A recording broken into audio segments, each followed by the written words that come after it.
Hey guys, what's up? I'm Johnny Glock here. Like I said, I'm making these guns here for the World Shoot, and one of the requests was no pre-travel.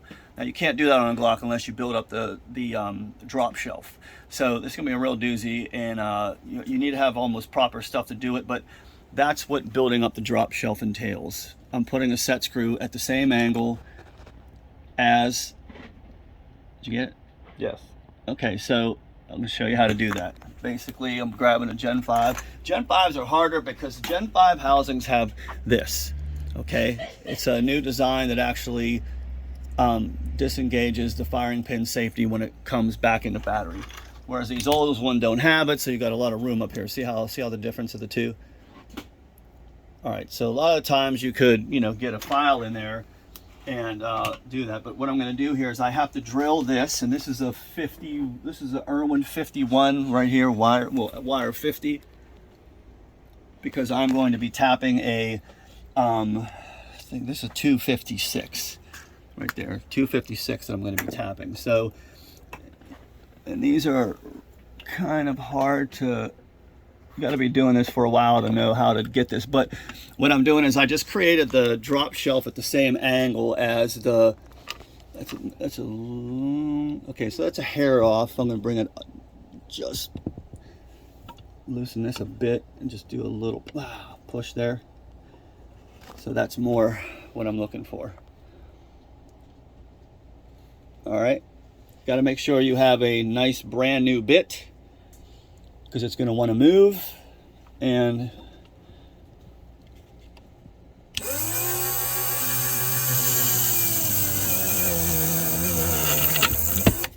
now I went a whole way through because there's two ways of doing this. One, you bring the set screw up through there.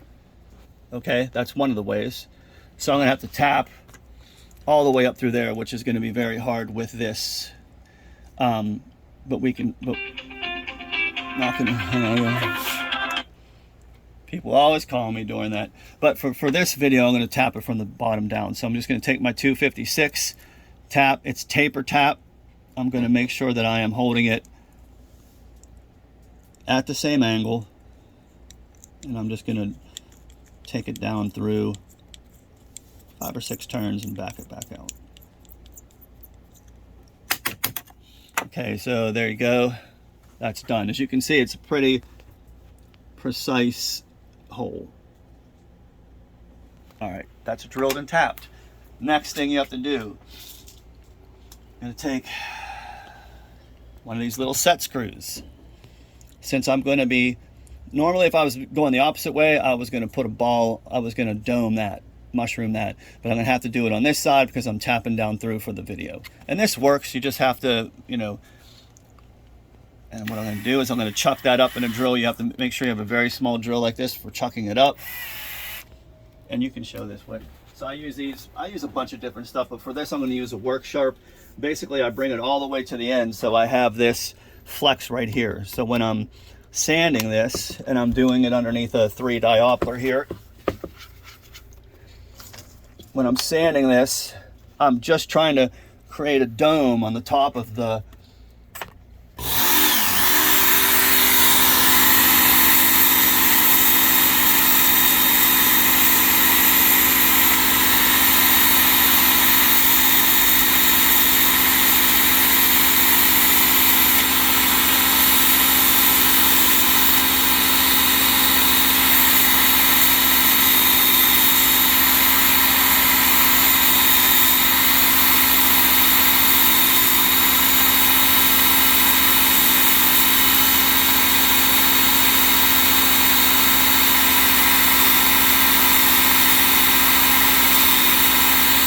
All right, that's a 600 belt. Now I'm going to finish it with a 5,000.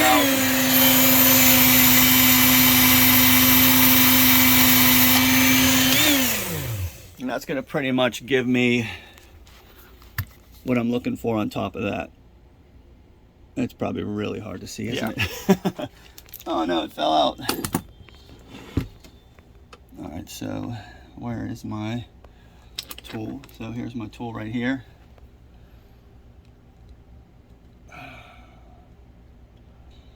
Insert that in. This didn't come out great.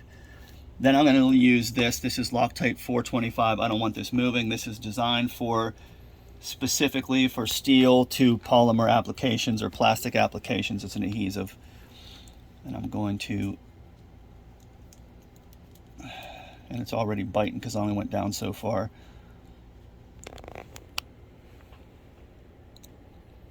And so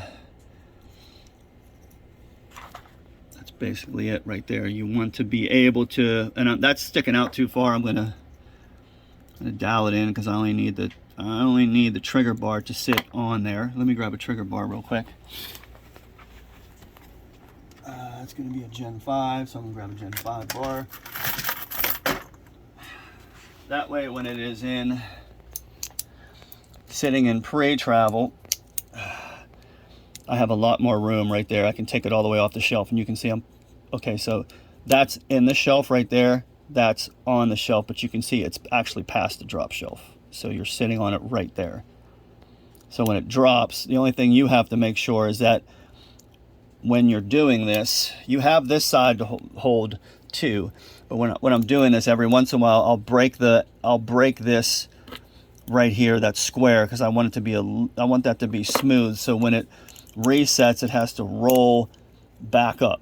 You know what I mean? So basically, you want to make sure that this, where's the tool? You want to make sure this right here is smooth. And I can also get in there with some diamond files and stuff like that to just take a better edge off, but that's what you're looking to do. So that is how you build up a drop shelf. That's one way. The other way, like I said, is to tap. You got to be perfect with this, is to tap from this way through. That way you have the back of the dome, which, you know, it's 6 of one, half dozen the other. It all depends on what you want to do. But yeah, that's pretty much it for this video. I thought you guys would enjoy that. These are going to the World Shoot. Like I said, it's Morgan Rose and her father, Kevin Leonhardt. Where's the magazine, man? Where's the magazine? I think it's over here in the box. Where's the box? It was right here. Oh, here it is. So that's this young lady right here, which is the youngest ever ladies carry optics national champion. They have nationals the next week, I believe, and then they're going to Thailand shoot in November, her and her father. So they are, you know, intelligent enough to use my triggers and have me build them. So that's basically what I'm doing here today. These are 2 chimney builds. These are 2 just regular builds. So that's what I'm about this morning. Remember, trigger control is control.